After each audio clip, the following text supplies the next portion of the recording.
And every human suffers. Every life form suffers because life is hard and challenging and precarious for every life form. From the moment life comes into being, life is challenging and precarious for humans, for animals, for plants.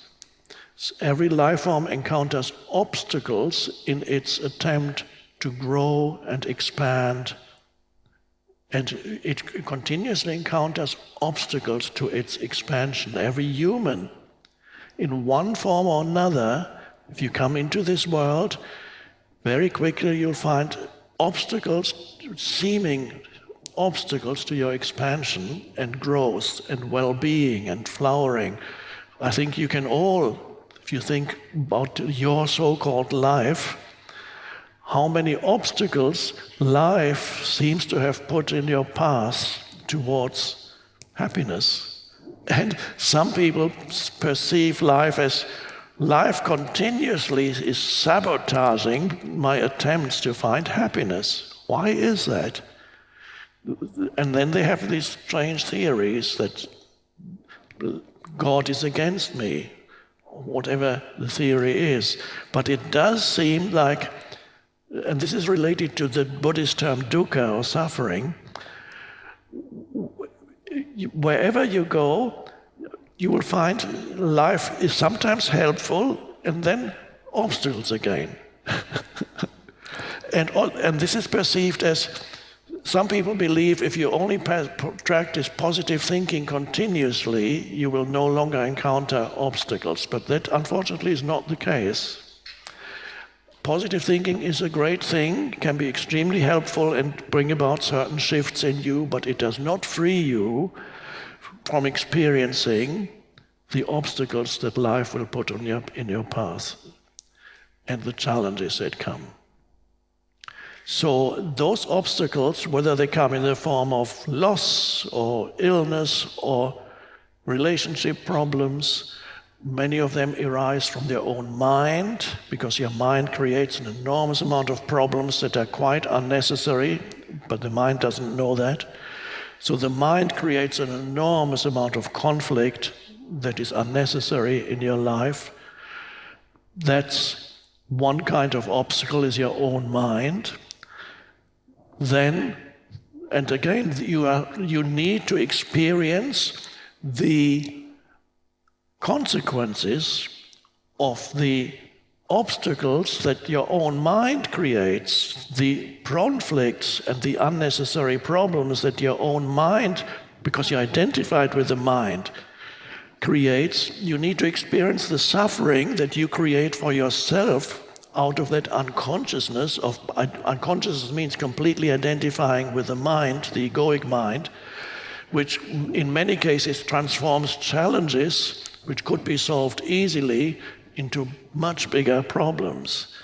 So you have your mind-created obstacles that you ultimately create yourself because you're not conscious enough, and then you encounter suffering. This is one level of suffering. And you need to experience the suffering that comes through unconscious use of the mind in order to awaken. It's only through the suffering that eventually you go, can't take anymore. As happened to me when I was in bed one night and said, I can't live with myself anymore. And then somehow I realized that this myself that I couldn't live with anymore was an illusion. An illusory entity, and very unhappy mind-created entity. But before I realized that, I had to go through this suffering for years and years. So the suffering worked. It fulfilled its purpose. And then you have another level of suffering or obstacles. Obstacles come to you seemingly from the outside, that suddenly you have an accident, an illness that's a kind of outside. Something seems to happen to you that you have not contributed to.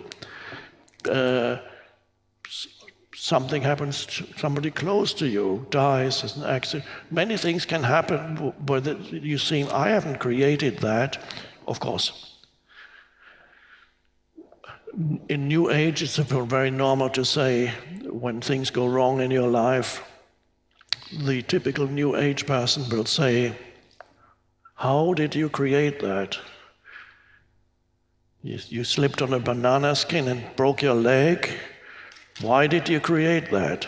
How did you create that? It's an interesting question.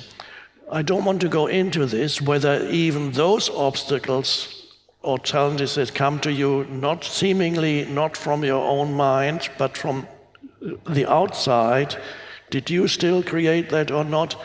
Let's leave that aside. I don't want to convince anybody one way or another. I have a much more simple recipe here, which goes like this. Instead of telling people, you better look at your life and see why you created that or how you created that, I say, accept each moment as if you had created it. Accept each moment as if you had wanted it or wanted it to happen. I can't remember my own writings. It's always not good to go into memory. Don't quote, just present moment.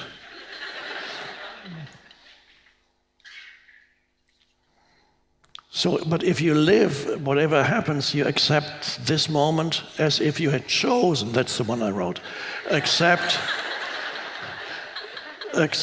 each moment as if you had chosen it. Now, that's a good recipe for working, because if it already is the case, you might as well accept whatever is as if you had chosen it, because it's already here. So I'm not telling people you chose it.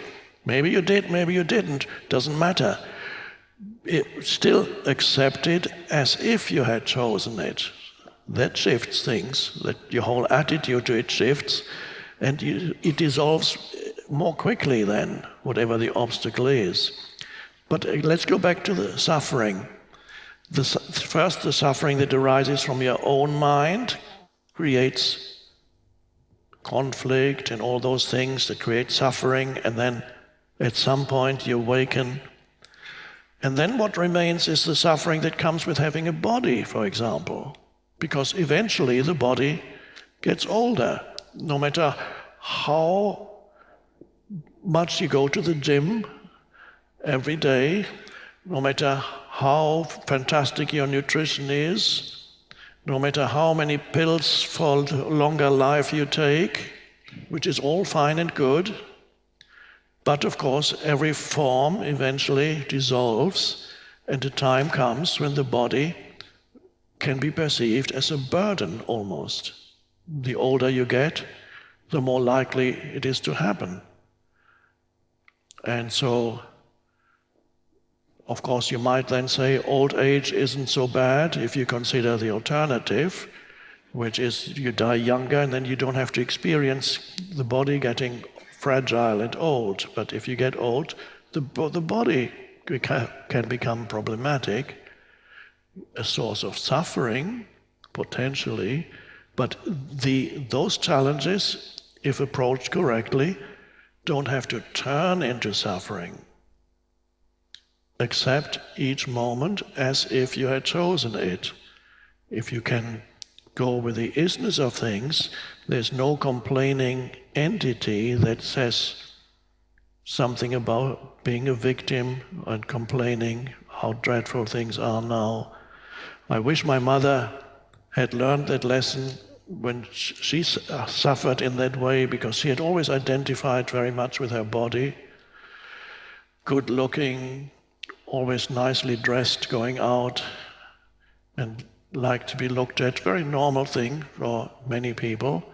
And then the body got older and older, and then hip problems and other fractures and this, and got worse and worse, and the unhappiness grew and grew. Not so much of limited movement, but the identity. So much was in the body that those tremendous suffering. I tried to free her And occasionally there were moments when she could disidentify from body, but very, very brief.